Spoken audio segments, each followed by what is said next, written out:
আকাশবাণী শিলচর আঞ্চলিক সংবাদ পড়ছি পঞ্চতপা চৌধুরী। আজকের বিশেষ খবর হলো 2027 সালে আসামে জাতীয় ক্রীড়া মহোৎসব অনুষ্ঠিত হবার সম্ভাবনা। ধেমাজিতে 2004 সালের 15 আগস্ট বোমা বিস্ফোরণে নিহত 13টি শিশুকে স্মরণ করে রাজ্যে আজ শোক দিবস পালন। বরাক উপত্যকার 3 জেলায়ও এই দিবস পালন। প্রাক্তন প্রধানমন্ত্রী ভারতরত্ন সম্মানে ভূষিত অটল বিহারী বাজপেয়ীর 7ম মৃত্যুবার্ষিকীতে সমগ্র দেশে আজ প্রয়াত নেতার প্রতি শ্রদ্ধা নিবেদন এবং সমগ্র দেশের সঙ্গে বরাক উপত্যকার 3 জেলায়ও আজ শ্রীকৃষ্ণের জন্মাষ্টমী উদযাপন। এবারে বিস্তারিত খবর। 2027 সালে আসামে জাতীয় ক্রীড়া মহোৎসব অনুষ্ঠিত হবার সম্ভাবনা রয়েছে। উত্তর গুয়াহাটিতে আজ 2টি উন্নত মানের ক্রীড়া একাডেমির উদ্বোধন করে মুখ্যমন্ত্রী ড হিমন্ত বিশ্ব শর্মা কথা জানান। তিনি বলেন যে এই একাডেমি দুটির মাধ্যমে রাজ্যের ক্রীড়াক্ষেত্রের আমূল পরিবর্তন নিয়ে আসা সম্ভব হবে।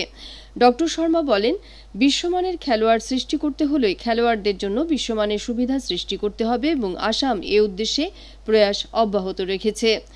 মুখ্যমন্ত্রী আরও বলেন, অসম ক্ৰিকেট সংস্থাই এখন খুব সুন্দৰ ক্ৰিকেট একাডেমি ইয়াত নিৰ্মাণ কৰিছে।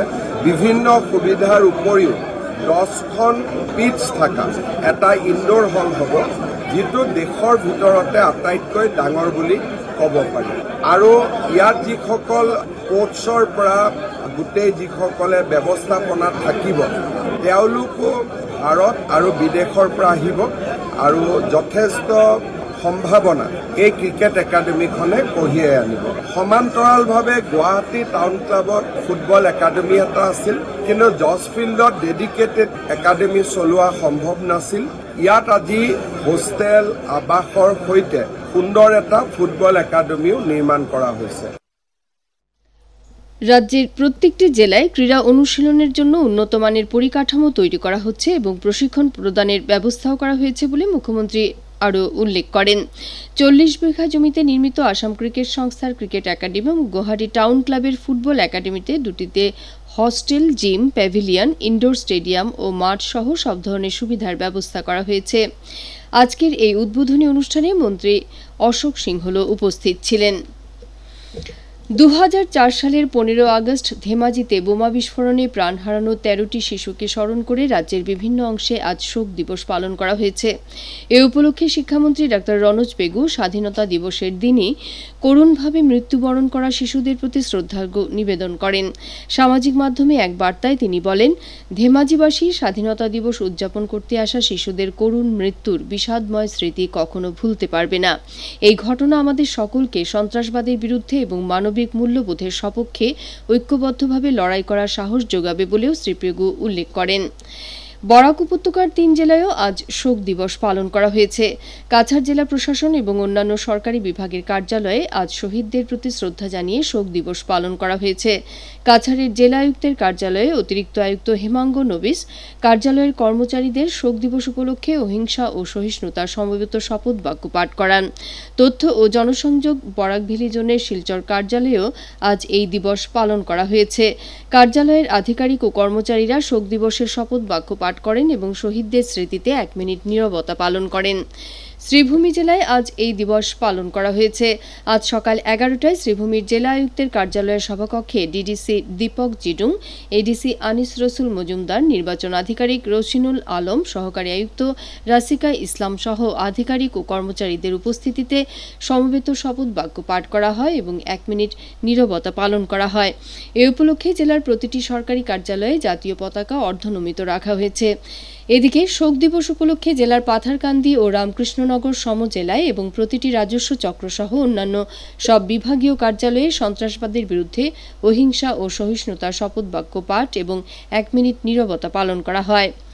হাইলাকান্দি জেলায়ও এই দিবস উপলক্ষে সব সরকারি কার্যালয় ও শিক্ষা প্রতিষ্ঠানে সব ধরনের সন্ত্রাসবাদ ও জঙ্গি কার্যকলাপকে ধিক্কার জানিয়ে সরকারি আধিকারিক ও কর্মচারীরা সমবেত শপথ গ্রহণ করেন।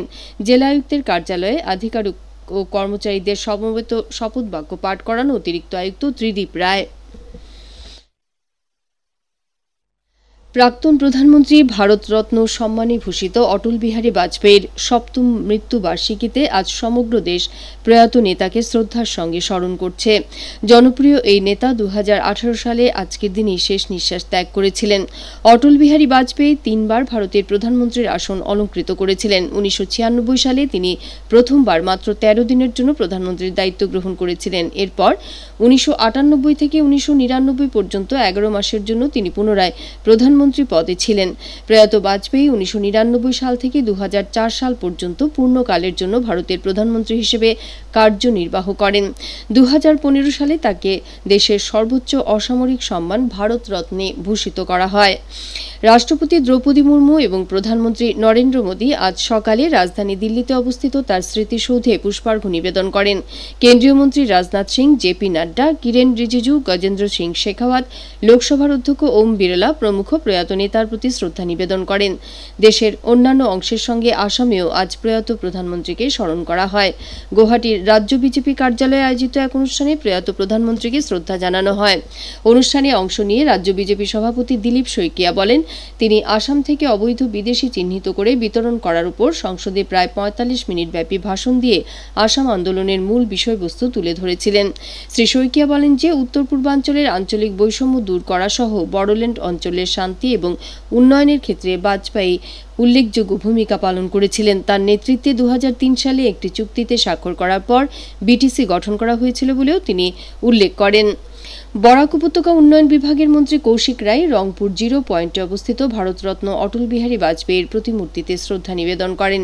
রাজ্যসভার সাংসদ কনাদ পুরকায়স্থ সহ বিজেপি কর্মকর্তারাও এই অনুষ্ঠানে অংশ নিয়ে প্রয়াত প্রধানমন্ত্রীর প্রতি শ্রদ্ধা নিবেদন করেন। মুখ্যমন্ত্রী ড হিমন্ত বিশ্ব শর্মা আজ গুয়াহাটিতে মেঘালয়ের মুখ্যমন্ত্রী কনরাড সাংমার সঙ্গে সৌহার্দ্যপূর্ণ বৈঠকে মিলিত হন। বৈঠকে উভয় নেতাই দুই রাজ্যের মধ্যে পারস্পরিক বিকাশ সুদৃঢ় করার বিষয় নিয়ে আলোচনা করেন। বৈঠকে উভয় রাজ্যের উন্নয়ন ও সহযোগিতামূলক পদক্ষেপ নিয়েও আলোচনা করা হয়। আকাশবাণী শিলচর কেন্দ্রের আঞ্চলিক সংবাদ আমাদের ইউটিউব চ্যানেল এআইআর নিউজ শিলচরের মাধ্যমে শোনা যাচ্ছে। এছাড়া আমাদের Facebook page all India radio news Silchar এবং এক্স হ্যান্ডেল @AIR News_শিলচরের মাধ্যমেও এই সংবাদ শোনা যাবে। খবর প্রচারিত হচ্ছে আকাশবাণী শিলচর কেন্দ্র থেকে। দেশের বিভিন্ন অংশে আজ ভগবান শ্রীকৃষ্ণের জন্মাষ্টমী উদযাপন করা হচ্ছে। রাষ্ট্রপতি দ্রৌপদী মুর্মু এবং প্রধানমন্ত্রী জন্মাষ্টমী উপলক্ষে দেশবাসীকে শুভেচ্ছা জানিয়েছেন। রাষ্ট্রপতি মুর্মু সামাজিক মাধ্যমে এক বার্তায় বলেন যে ভগবান শ্রীকৃষ্ণ মানব জাতিকে সকলের কল্যাণের জন্য নিষ্ঠাবান হয়ে সঠিক পথ অনুসরণ করে কিভাবে কর্তব্য সম্পাদন করা যায় তার সন্ধান দিয়েছেন। সেই সঙ্গে শ্রীমতী মুর্মু ভগবান শ্রীকৃষ্ণের দেখানো পথ অনুসরণ করতে এবং সমাজ তথা রাষ্ট্রকে সুদৃঢ় করে তোলার জন্য কাজ করতে দেশবাসীর প্রতি আহ্বান জানিয়েছেন। প্রধানমন্ত্রী নরেন্দ্র মোদী এক বার্তায় বিশ্বাস, আনন্দ ও উৎসাহের পবিত্র উৎসব জন্মাষ্টমী জনসাধারণের জীবনে নতুন উৎসাহ উদ্দীপনার সঞ্চার করবে বলে আশা প্রকাশ করেন। দেশের বিভিন্ন স্থানের সঙ্গে আজ বরাক উপত্যকার 3 জেলার বিভিন্ন মন্দির এবং ঘরে আজ জন্মাষ্টমী পালন করা হচ্ছে। কাছাড় জেলার শহর ও গ্রামগুলির বিভিন্ন আখড়া এবং মন্দিরে বিশেষ পূজা অর্চনা, নাম কীর্তন এবং সাংস্কৃতিক অনুষ্ঠানের আয়োজন করা হয়েছে। জন্মাষ্টমী উপলক্ষে মন্দিরগুলিকে সুন্দরভাবে সাজিয়ে তোলা হয়েছে। শিলচরের শ্যামসুন্দর আখড়া, ইস্কন মন্দির, গোপাল আখড়া, গৌরীয় মঠ সহ বিভিন্ন মন্দিরে শ্রীকৃষ্ণের জন্মাষ্টমী উৎসব উপলক্ষে ধর্মীয় আচার অনুষ্ঠানে যোগ দিতে অগণিত ভক্তদের ভিড় পরিলক্ষিত হয়েছে। এছাড়াও ঘরে ঘরে ভগবান শ্রীকৃষ্ণকে তার প্রিয় ভোগ নিবেদন করা সহ ভজন কীর্তন এবং পূজা অর্চনা করা হচ্ছে। শ্রীভূমি জেলার বিভিন্ন মঠ মন্দিরেও উৎসাহ উদ্দীপনায় জন্মাষ্টমী উৎসব উদযাপন করা হচ্ছে। হাইলাকান্দি জেলায় ভগবান শ্রীকৃষ্ণের জন্মতিথি উপলক্ষে বিভিন্ন মন্দিরে আয়োজন করা হয়েছে বিশেষ পূজা অর্চনা, নাম সংকীর্তন এবং সাংস্কৃতিক অনুষ্ঠান। বিশেষ করে বানেশ্বর শিব মন্দিরে আজ দুপুর থেকে আরম্ভ হয়েছে যজ্ঞ এবং নানা ধর্মীয় অনুষ্ঠান। মন্দির কর্তৃপক্ষ জানিয়েছেন যে দিনরাত এই অনুষ্ঠান চলবে। এছাড়া রাধাকৃষ্ণ সাজো প্রতিযোগিতা, বসি আঁকো প্রতিযোগিতা, জন্মাষ্টমীর স্নান এবং গান কীর্তন সহ বিভিন্ন আয়োজন করা হয়েছে। এদিকে লায়ন্স ক্লাব অফ লালা এবং লালা গৌরীয় মঠের উদ্যোগে লালা শহরে জন্মাষ্টমী উপলক্ষে বিভিন্ন কার্যসূচির আয়োজন করা হয়। শিলচর পৌর নিগমের উদ্যোগে আজ কাগুই লোয়াং নাগা কলোনিতে একটি বিশেষ গ্রাম সভা অনুষ্ঠিত হয়েছে। কেন্দ্রীয় উপজাতি বিষয়ক মন্ত্রকের সিদ্ধান্ত অনুসারে কর্মযোগী অভিযানের অধীনে এই সভার আয়োজন করা হয়। উপজাতি গৌরব বর্ষ পালনের অঙ্গ হিসেবে কিংবদন্তি স্বাধীনতা সংগ্রামী ভগবান বিরসা মুন্ডার জন্মজয়ন্তীকে স্মরণ করে এই অভিযান আরম্ভ করা হয়েছে। আজকের সভায় বিভিন্ন বক্তা জানান যে আদি কর্মযোগী অভিযান দেশব্যাপী 1 লক্ষ উপজাতি গ্রামকে অন্তর্ভুক্ত করার লক্ষ্য নির্ধারণ করেছে। এই উদ্যোগের মাধ্যমে প্রত্যেকটি গ্রামে আদি কর্মযোগী চিহ্নিত করা যাবে, যারা স্থানীয় স্তরে উন্নয়নের নেতৃত্ব দেবে। গৌহাটিতে অনুষ্ঠিত সুপার সিরিজ টেনিস প্রতিযোগিতায় আসামের নিবরাজ হুসেইন দ্বিমুকুট অর্জন করেছে। নিবরাজ হুসেইন সারা আসাম টেনিস সংস্থার উদ্যোগে আয়োজিত জাতীয় র্যাঙ্কিংয়ের এই প্রতিযোগিতায় ছেলেদের 14 বছর অনূর্ধ্ব সিঙ্গলস এবং ডাবলস শাখায় বিজয়ী হয়েছে। 14 এবং 16 বছর অনূর্ধ্ব ছেলে মেয়েদের এই প্রতিযোগিতার সিঙ্গলসের ফাইনালে নিবরাজ কর্ণাটকের জাস কুমারকে 7-5 এবং 6-1 সেটে সরাসরি পরাজিত করে। অনুরূপভাবে ডাবলসে নিবরাজ আসামের রিক রাউটারের সঙ্গে জুটি বেঁধে জাস এবং সন্তোষ জুটিকে 3-6, 7-5 এবং 10-0 সেটে পরাজিত করে এই সাফল্য অর্জন করে। আবরা স্টিল ইসলামাবাদ বিপক্ষ আরোহী স্টোর জামালপুরকে পরাজিত করে ডি গ্রুপ থেকে তৃতীয় দল হিসেবে মাতৃভূমি কাপ ফুটবল টুর্নামেন্টের দ্বিতীয় রাউন্ডে প্রবেশ করেছে।